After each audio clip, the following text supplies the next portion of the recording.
Welcome to Grand Prix, your go-to channel for the fastest updates in Formula One. We've got 3 hot stories for you, so make sure to subscribe and hit the notification bell to stay ahead of the pack. Let's get started.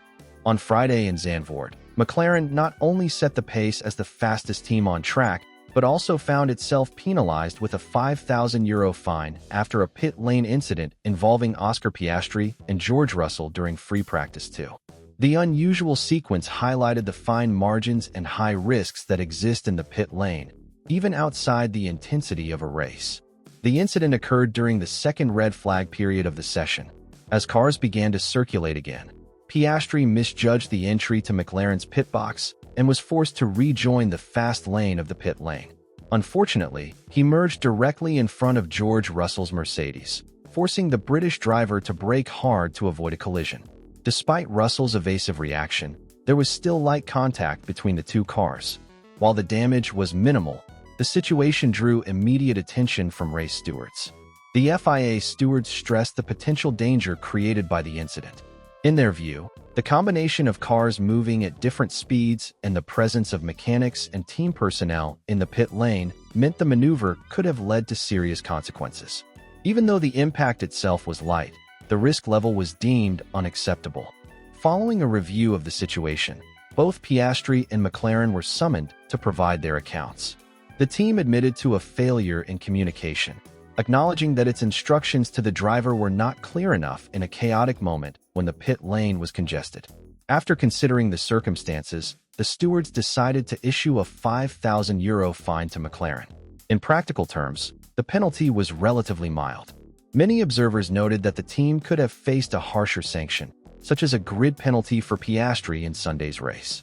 Instead, the financial fine was deemed sufficient, perhaps reflecting that the incident occurred in practice rather than in qualifying or the race itself.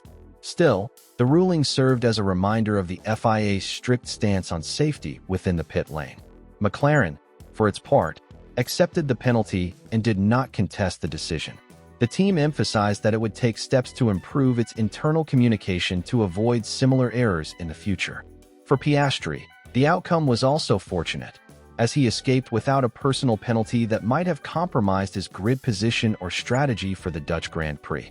Russell, meanwhile, was able to continue his session without significant issues, though the near miss added tension to what had otherwise been a standard practice outing.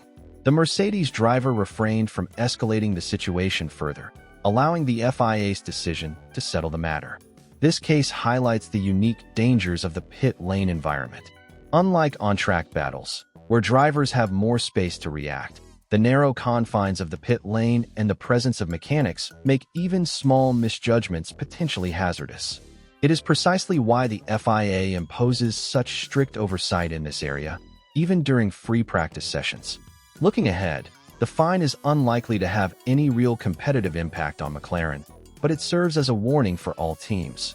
With the midfield battle extremely tight and every detail under scrutiny, ensuring flawless operations in and around the pits is just as important as delivering speed on track. So what do you think? Was the €5,000 fine a fair response to McLaren's pit lane error, or should the stewards have handed down a tougher sanction, such as a grid penalty?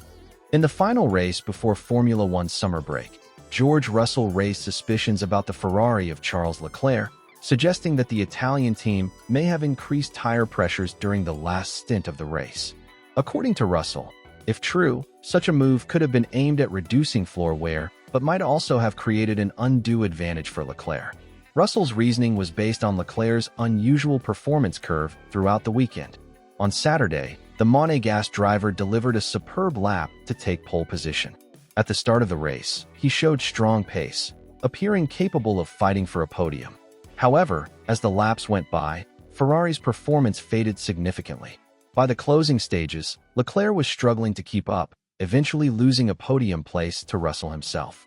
Given the sharp decline in Ferrari's pace, questions were raised about whether something irregular had taken place. This week, however, the FIA published the results of several random inspections carried out after the Hungarian Grand Prix. Among the cars checked were those of Leclerc, Russell, and Fernando Alonso.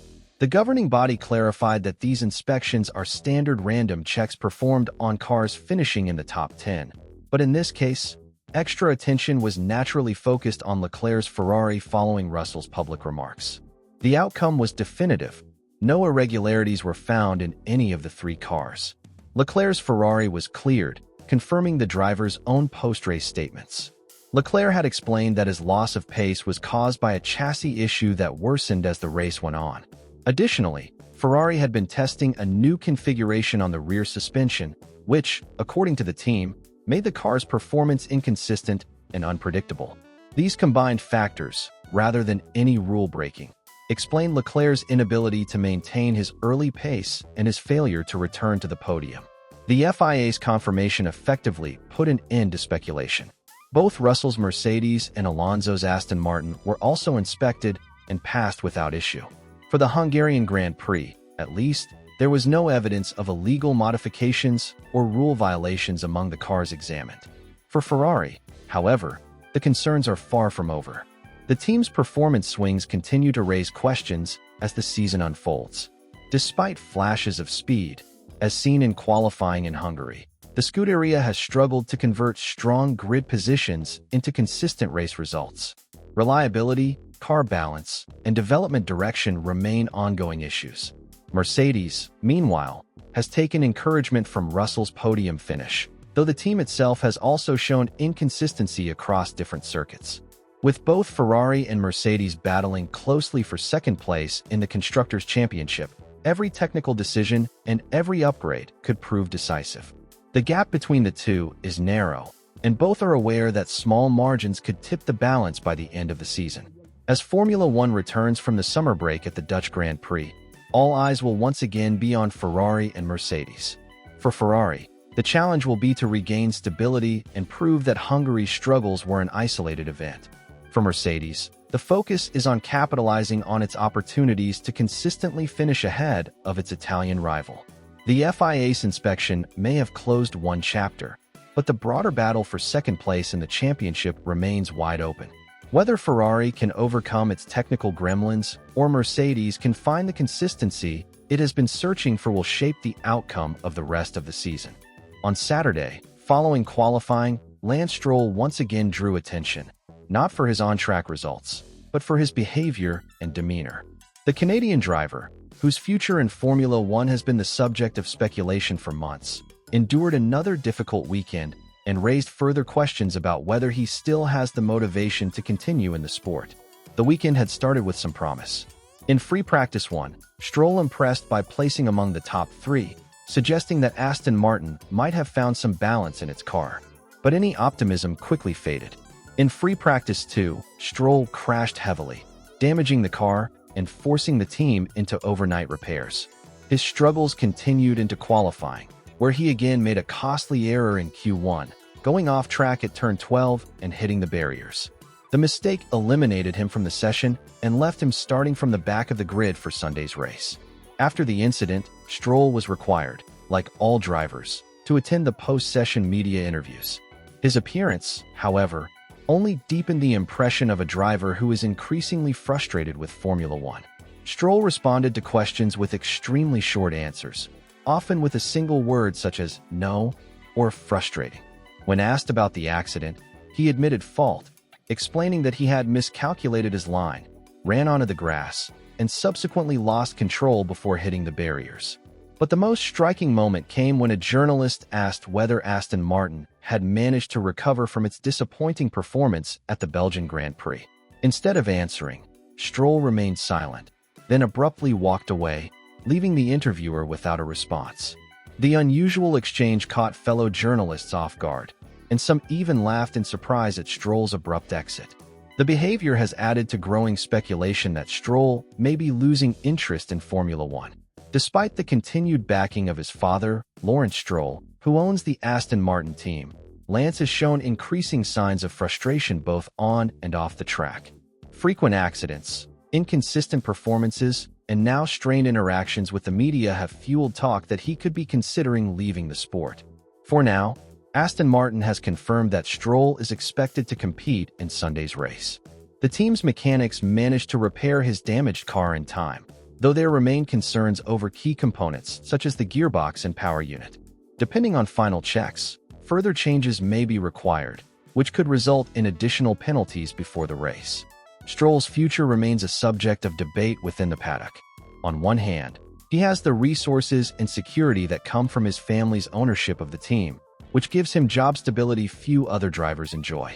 On the other, the visible frustration and lack of engagement suggest he may no longer have the same passion for the sport. For Aston Martin, this could soon become a delicate issue, as the team is seeking to establish itself as a top competitor and cannot afford persistent inconsistency from one of its race seats. For fans, the discussion now turns to what Stroll truly wants from his career. Is his apparent detachment simply the result of a particularly difficult weekend, or is it a sign that he no longer sees himself in Formula One for the long term? The coming months, and especially his performances after the summer break, may provide the clearest answers yet.